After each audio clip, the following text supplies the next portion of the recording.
Georgia eyaletinde bulunan sakin ve huzurlu Lawrenceville kasabasında son derece vahşi bir suç meydana geldi.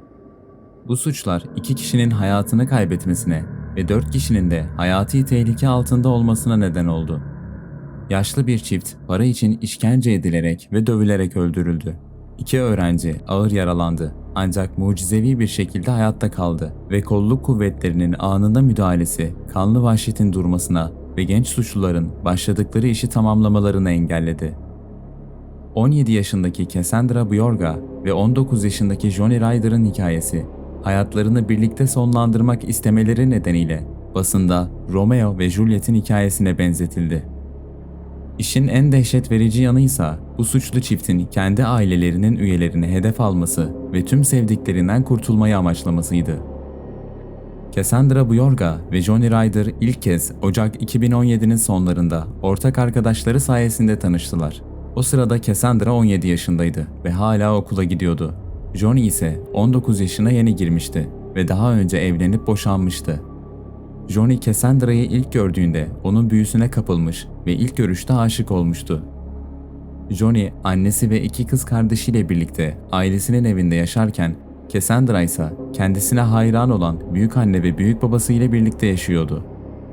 Tanıştıktan hemen sonra genç çift arasında tutkulu bir aşk başladı ve niyetlerinin ciddiyetini göstermek için birbirlerinin aileleriyle tanışmak için can atıyorlardı. Ancak aile üyeleri onların bu seçimini kabul etmeyip karşı çıkmışlardı ve ailenin bu tavırları onları ölümcül bir tehlikeye atmıştı. Ancak bu suç öyküsünde çok fazla faktör bir araya gelmiş ve sonucunda korkunç bir trajediye yol açmıştı. Johnny kız arkadaşının yasaklı maddelere olan bağımlılığına ortak oluyor, kolayca etkileniyor ve manipüle ediliyordu. Cassandra ise erkek arkadaşının sorgusuz sualsiz uygulamaya hazır olduğu canavarca fikirlerin üreticisiydi. Cassandra biyolojik babasını hiç tanımamış ve onunla hiç temas kurmamıştı. Annesi ise kızını yetiştirmekten çok kendi özel hayatına odaklanıyordu. Sonuç olarak Cassandra'nın küçük yaşlardan itibaren davranış ve saldırganlık sorunları vardı. Cassandra 15 yaşına geldiğinde annesi Stephen adında bir adamla evlendi. Üvey babası genç üvey kızına farklı bir ilgi göstermeye başladı ve ona doğru ilerledi. Cassandra bunu annesine anlatmaya çalıştı ancak annesi ona inanmadı. Patolojik bir yalancı olduğu ve sürekli çeşitli sorunlara karıştığı için kızının her şeye uydurduğunu düşündü. Cassandra daha sonra büyükanne ve büyükbabası Wendy ve Randall'ı arayarak olanları onlara bildirdi. Yaşlı çift durumdan ciddi şekilde endişelenmeye başladı ve tek torunlarının kendileriyle yaşamasının daha iyi olacağına karar verdi. Böylece Ekim 2015'te 15 yaşındaki kız Lawrenceville'e büyükanne ve büyükbabasının 2 katlı geniş evine taşındı. Orada kendi odası vardı ve büyükanne ve büyükbabası ona ihtiyacı olan her şeyi sağlıyor ve hiçbir şeyden mahrum bırakmıyordu. Wendy ve Randall, sevgi ve ilgilerinin torunlarının daha iyi olmasına yardımcı olacağına inanıyorlardı. Ancak Cassandra, onların bu iyiliğinden ustaca yararlandı. Sporu bıraktı, okuldan kaçtı, yanlış insanlarla takıldı ve düzenli olarak evden kaçtı. Ayrıca akrabalarından para çalarak alkol ve yasaklı maddeleri harcamaya başladı. Bir keresinde ihtiyacı olan miktarı alamayınca büyükannesine saldırmış ve onu hayatına son vermekle tehdit etmişti. Ekim 2015 ile Mart 2017 arasında Bjorga ailesi 30'dan fazla kez polisi aradı. Çünkü Cassandra sürekli kaçıyor, açıklama yapmadan ortadan kayboluyor, kavga çıkarıyor, hırsızlık yapıyor ve agresif davranıyordu. Cassandra'nın davranışları Johnny Ryder ile çıkmaya başladıktan sonra daha da kontrolden çıktı. Erkek arkadaşını büyükanne ve büyükbabasının evine getirerek artık onlarla yaşayacağını söyledi. Ancak Wendy ve Randall buna kesinlikle karşı çıktılar. Benzer bir durum Johnny Cassandra'yı ailesinin evine getirip onunla birlikte yaşamaya çalıştığında da yaşandı. Annesi ve kız kardeşleri buna karşı çıktılar ve çifti evden kovdular. Kısa süre sonra aşıklar ilişkilerine engel olan herkesin ortadan kaldırılması gerektiğine karar verdi. Cassandra'nın büyükanne ve büyükbabasıyla anlaşmayı, tüm birikimlerini almayı, Johnny'nin akrabalarından kurtulmayı, paralarına el koymayı, Cassandra'nın annesini ve üvey babasını ziyaret ederek onlarla hesaplaşmayı ve ardından Florida'ya kaçarak 3 evden alabildikleri her şeyi harcamayı planladılar. Cassandra, büyük annesi ve büyük babasının evinde büyük miktarda paranın nerede tutulduğunu tam olarak biliyordu. İkinci kattaki odalardan birinde Cassandra'nın şifresini bilmediği bir dolapta küçük bir kasa saklanıyordu. Bunun nedeni paranın kaybolduğunu fark ettikten ve çok sevdikleri torunlarının hırsızlık yaptığını anladıktan sonra Wendy ve Randall'ın parayı saklamaya başlamasıydı. Wendy 63 yaşındaydı ve kocası Randall da 64 yaşına yeni girmişti. İkinci katta her biri kendi banyosuna sahip iki bitişik yatak odasında kalıyorlardı. Yaşlı çift torunlarını idare edemiyorlardı ama onu annesine geri vermek de istemiyorlardı ve hayatını mahvetmek istemedikleri için çocuk ıslah evine göndermediler. Yaşlı çiftin yatmaya gittiği 2 Nisan 2017 gecesi Johnny, Cassandra'nın önderliğinde eve girdi. Mutfak bıçakları ve beyzbol sopalarıyla silahlanan çift merdivenlerden ikinci kata tırmandı. Cassandra uyuyan büyük annesinin odasına girip yatağının yanında dururken Johnny Randall'a yaklaştı ve sopayla ona vurmaya başladı. Yaşlı adam ne olduğunu hemen fark etmedi. Kafası karışmış, korkmuş ve kendini savunamayacak durumdaydı. Johnny yatağa atladı, kurbanının üzerine çıktı ve ona defalarca vurmaya devam etti. Bu sırada Wendy gürültüden uyandı. Donuk gümbürtüler ve boğuk bir çığlığa benzer sesler duydu. Karanlıkta yatağının yanında bir figür gördü ve onun torunu olduğunu fark etti. Ayağa kalkmaya çalıştı ama aniden omzundan bıçaklandı. Ellerindeki derin kesiklerden de anlaşılacağı üzere kadın kendini savunmaya çalışmış ancak karşı koyamamıştı. Cassandra büyük annesini saçlarından sürükleyerek Johnny'nin büyük babasıyla acımasızca uğraştığı yan odaya götürdü. Genç çift yaşlı çifti bantla bağladı ve onları dövmeye devam etti. Ardından kasanın şifresini istedi ve eğer kabul etmezlerse hayatlarına son vermekle tehdit etti. Johnny, Randall'ın boğazına bir bıçak dayamıştı. Ama yaşlı çift yine de torunlarının en yakın aile üyelerini hayattan mahrum bırakmaya cesaret edemeyeceğini umuyordu. Ancak bir dakika sonra Cassandra'nın emriyle erkek arkadaşı Randall'ı karnından bıçaklamaya başladı. Wendy bağırarak durmaları için yalvardı ve kasanın şifresini verdi. Cassandra hemen kasayı açmak için büyük annesinin odasına koştu ve sonra zafer çığlıkları atarak birkaç kalın para zarfını sallayarak suç ortağına başardıklarını ve kasanın açıldığını göstermek için geri döndü. Ancak yaşlı çifte yapılan işkence bununla da bitmedi. Cassandra ve erkek arkadaşı onları dövmeye devam etti ve daha fazla para almak için banka kartlarının şifrelerini almaya çalıştı. Wendy ve Randall muhtemelen hayatta kalamayacaklarını anladılar ve vedalaşmaya ve birbirlerine olan aşklarını itiraf etmeye başladılar. Cassandra daha sonra sorgusu sırasında bunu eğlenerek anlattı. Gerekli tüm bilgileri aldıktan sonra genç canavarlar önce Randall'ın işini karısının önünde boynuna bir bıçak saplayarak bitirdi. Ardından Wendy'yi banyoya sürükleyerek onunla uğraşmaya devam ettiler. Kendi torunu tarafından kafasına beyzbol sopasıyla vurularak öldürüldü. Bir noktada Cassandra, Johnny'ye Wendy'nin ölmeyeceğinden ve nabzının hala attığından şikayet etti. Ardından Johnny, kadının yaşama şansı olmadığından emin olmak için boğazını kesti. Yaşlı çifte yapılan acımasız muameleden sonra torunu ve arkadaşı ikinci kattaki odalarda çürümekte olan iki cesetle birlikte evde yaşamaya devam etti. Genç çift çaldıkları parayı harcayarak alkol ve ellerine geçen çeşitli yasaklı maddeler de dahil olmak üzere istedikleri her şeyi satın aldılar. Sorgulama sırasında ellerine geçen parayla her şeyi denemek istediklerini ve artık bunu karşılayabileceklerini söylediler. Birkaç gün sonra Wendy'nin kız kardeşi polisi arayarak 1 Nisan'dan beri kendileriyle irtibata geçmeyen akrabalarının sağlık durumunun kontrol edilmesini talep etti. Wendy'nin görme yetisinin zayıf olması nedeniyle telefonlara cevap vermemesi ve sadece kısa mesaj göndermesi alışılmadık bir durumdu. Gelen mesajlarda her şeyin yolunda olduğu ve endişelenilmemesi isteniyordu. Ancak bu sadece endişeyi arttırdı. Kolluk kuvvetleri her şeyin yolunda olup olmadığını kontrol etmek için verilen adrese bir devriye memuru gönderdi. Ancak kapıyı kimse açmadı. İlk bakışta hiçbir şey şüpheli görünmüyordu. Eve zorla girildiğine dair bir işaret yoktu. Postalar toplanmıştı ve komşular çiftin arabasının sabah şehir merkezine doğru yola çıktığını görmüşlerdi. Memur, yaşlı çiftin ayak işlerini yapmak üzere dışarı çıktığı sonucuna varmış ve evi arama izni olmadığı için ve garip bir şey fark etmedikleri için bir sorun olmadığını bildirerek evden ayrılmıştı. Bu arada genç failler maktullerin arabasını alışverişe gitmek için kullanmışlardı.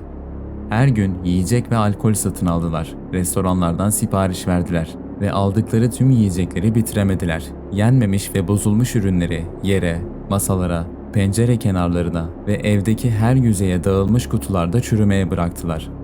Paraları bitmeye başlayınca Wendy'nin banka kartından para çekmişler ama Randall'ın kartlarının bulunduğu cüzdanı bulamamışlardı. Büyük anne ve büyük babasına karşı işlenen suçtan yaklaşık bir hafta sonra Cassandra ve Johnny evde bir parti düzenlemeye karar verdiler ve arkadaşlarını davet ettiler. Ancak ciddi bir sorunla karşı karşıyaydılar. Çünkü ikinci kattaki cesetler önemli ölçüde çürümüştü ve görmezden gelinmesi imkansız kötü bir koku yayıyorlardı. Johnny garaja gidip 2 kutu inşaat macunu buldu ve cesetlerin bulunduğu odaların kapılarını mühürlemeye karar verdi. Ama önce kokuyu maskelemeleri gerekiyordu. Bir nalburdan birkaç litre klorlu çamaşır suyu aldılar ve cesetlerin üzerine döktüler. Ardından Johnny banyoya açılan kapının etrafındaki her çatlağı dikkatlice kapattı ve aynısını yatak odasının kapısına da yaptı. Çift arkadaşlarını arayarak Cassandra'nın büyük anne ve büyük babasının birkaç günlüğüne şehirden ayrıldığını, ona çok para bıraktığını ve Cassandra'nın alkollü ve daha eğlenceli bir şeyler içeren büyük bir parti vermeyi planladığını söyledi. Ancak bu hikaye arkadaşlarına çok şüpheli görünmüştü. Çoğu, Wendy ve Randall'ın sorunlarıyla başa çıkamadıkları için kaç kez polisi aradıklarını biliyordu. Bu yüzden kimse bu garip partiye katılmaya cesaret edemedi. Sonunda evde sadece sorunlu gençlerden oluşan küçük, kötü bir topluluk toplandı. Aralarında her türden insanlar vardı. Sarhoşluk halinde olan konuklar bile Cassandra'ya evdeki korkunç kokudan şikayet etti.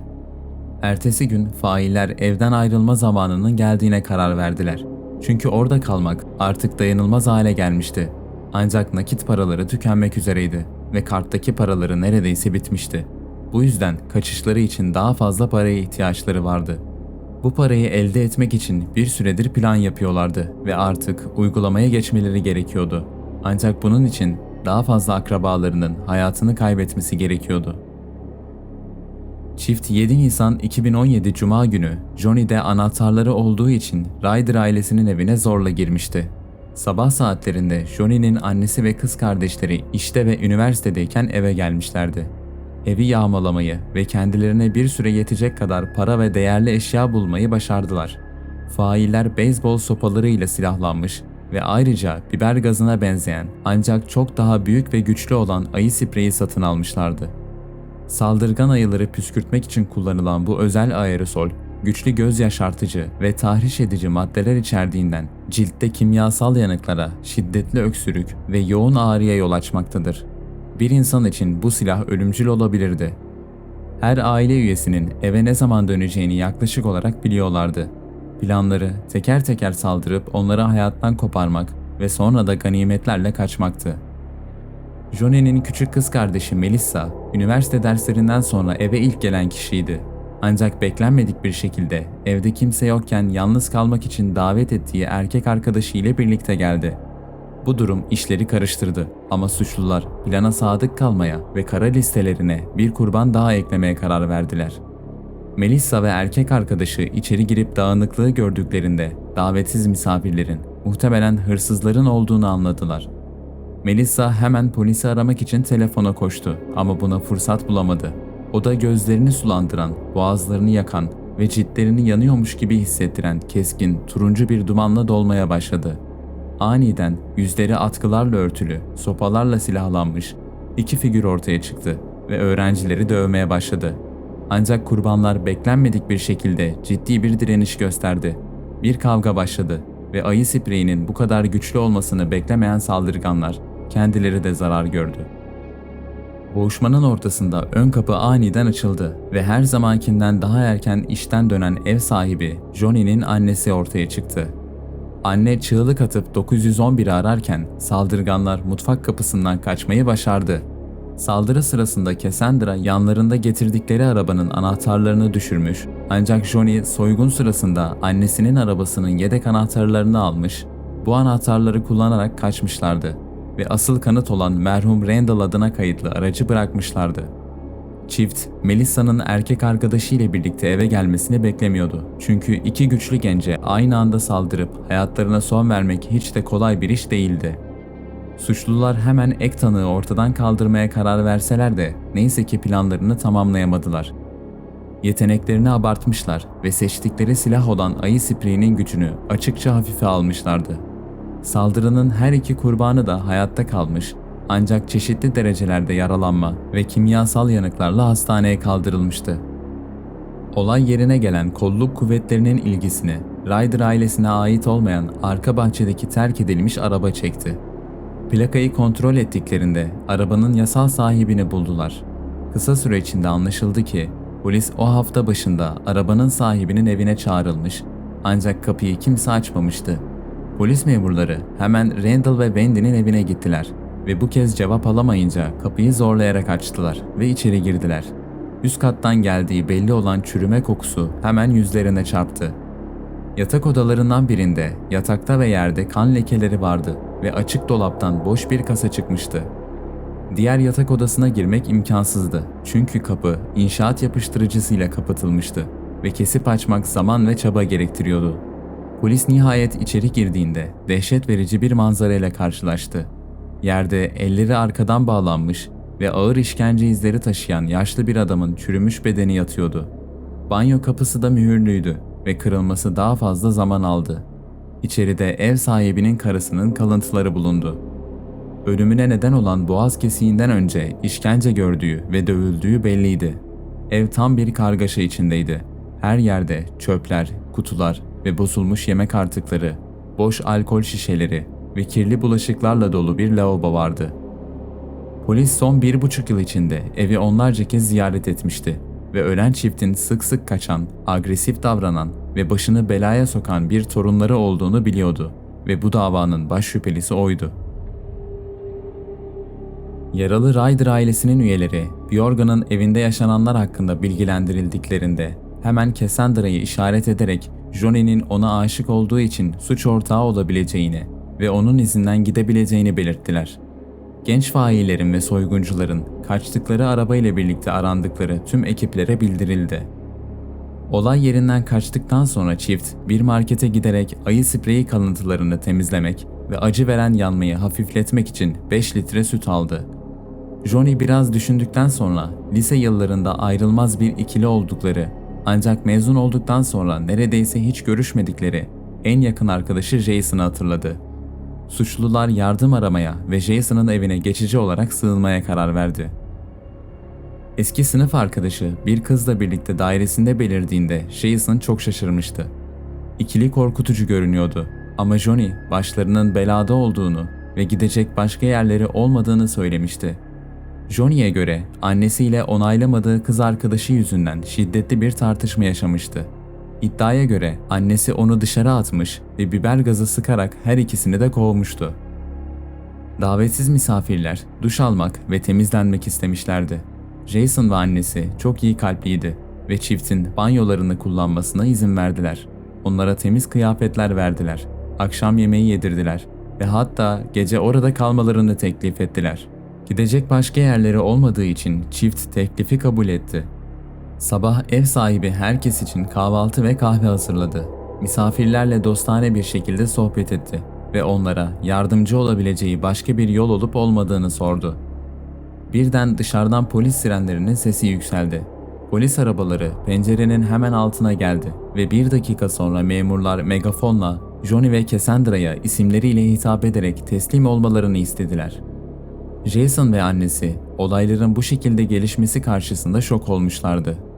Johnny büyük bir mutfak bıçağı kaparak ev sahiplerine misafirperverlikleri için teşekkür etti ve derhal daireyi terk etmelerini söyledi. Dehşete kapılan ev sahipleri çıkışa doğru koşarken suçlular içeride barikat kurdular. Teslim olmaya niyetleri yoktu ve hayatlarına birlikte son vermenin daha iyi olacağına karar verdiler. Genç çift başkasının dairesinde uzun süre saklanamayacaklarını ve SWAT ekibinin her an içeri dalabileceğini biliyorlardı. Yanlarına bir bıçak alarak birlikte banyoya gittiler ve kan kaybından çabuk ölmeyi umarak bileklerine birkaç derin kesik attılar. Johnny telefonunu çıkardı ve bilincini kaybetmek üzereyken annesine bir sesli mesaj göndererek af diledi. Yaptıklarından pişmanlık duyduğunu, ailesini çok sevdiğini ve onları incitmemesi gerektiğini söyledi. Çok sevdiği kız arkadaşının kollarında ölmek üzere olduğunu ve bunun son mesajı olduğunu da ekledi. Ancak Cassandra kimseye benzer bir mesaj göndermedi. Polis daireye girip banyonun kapısını zorla açtığında genç çifti fayans döşeli zeminde birbirlerinin kollarında yatarken ve etrafları büyük bir kan gölüyle çevriliyken buldu. İkisi de bilinçsizdi ama hala yaşam belirtileri gösteriyorlardı. Acil tıbbi müdahale yapıldı ve ardından hastaneye nakledildiler. Genç çift kendilerine gelir gelmez hemen birbirlerini sordular. İtirafta bulunan ilk kişi Johnny oldu ve yaptıklarından pişman olduğunu söyledi. Bu arada kız arkadaşı kendisini bir kurban olarak göstermeye çalıştı ve her şeyden erkek arkadaşını sorumlu tuttu. Yıllardır depresyondan muzdarip olduğunu, kendine çok kızgın olduğunu ve artık yaşamak istemediğini iddia etti. Ancak olayları anlatırken yanlışlıkla uzun zamandır büyük anne ve büyük babasının ölmesini dilediğini itiraf etti. Sorgulamalar sırasında Cassandra çocukça davranmış, hastanedeki yemeklerin iştah açıcı olmamasından yakınmış, surat asmış ve hatta dedektiflerle flört etmişti. Konuşmaya ancak talep ettiği gibi bir restorandan fast food getirildikten sonra başladı. Genç kızın anlattıkları en deneyimli memurları bile şoke etmişti. Büyük anne ve büyük babasının hayatına neden son verdiği sorulduğunda Cassandra sakince onların yeterince uzun yaşadıklarını söyledi. Eğlencesine karıştıklarını, onu okula gitmeye zorladıklarını ve ihtiyacı olan parayı sakladıklarını da ekledi. Cassandra kendisine değer veren tek insanları hayatlarından mahrum bıraktığı için hiçbir pişmanlık göstermedi ve sadece büyük babasının banka kartını bulamadığı için üzüldü. Dedektifler Cassandra'nın çalacağından korktuğu için büyük babasının cüzdanını yastığının altına sakladığını söylediğinde Cassandra gülerek "Büyük babam her zaman çok zekiydi," dedi. Genç suçlular ayrıca Cassandra'yı kabul etmedikleri ve kötü bir etkisi olduğunu düşünerek Johnny'nin onunla görüşmesini engellemeye çalıştıkları için intikam almak amacıyla Ryder ailesinin hayatına son vermek istediklerini itiraf ettiler. Ayrıca ölü insanların paraya ihtiyacı olmadığını düşünerek aileyi soymayı da planladılar. Ardından Cassandra'ya kötü davrandıkları için onlardan öc almak üzere Cassandra'nın annesini ve üvey babasını ziyaret etmeyi planladılar. Tüm bunlardan sonra çift Florida'ya gidip okyanus kenarında hayatın tadını çıkarmayı ve parayı harcamayı planlıyordu. Hayatlarını birlikte sonlandırmaya yönelik başarısız girişimin ardından sevgililer birkaç ay sonra mahkeme salonunda tekrar bir araya geldi. Birbirlerini sürekli suçladıkları, tartıştıkları ve hatta hakarete başvurdukları için aralarında sevgi ya da tutku kalmamış gibi görünüyordu. Sonunda her ikisi de yaşlı çifte karşı işledikleri suçları, öğrencilere saldırıyı ve soygunları kabul etti. Mahkeme, Cassandra Bjorga ve Johnny Ryder'ı tüm suçlardan suçlu buldu ve her ikisini de 60 yıl sonra şartlı tahliye olasılığı bulunan 2 ömür boyu hapis cezasına çarptırdı. Johnny gerçek pişmanlığını dile getirerek incittiği herkesten özür dilerken, Cassandra özür dileyecek bir şeyi olmadığını belirtti. Bu tarz videoların devamı ve beni desteklemek için düşüncelerinizi yorumlar kısmında benimle paylaşabilirsiniz.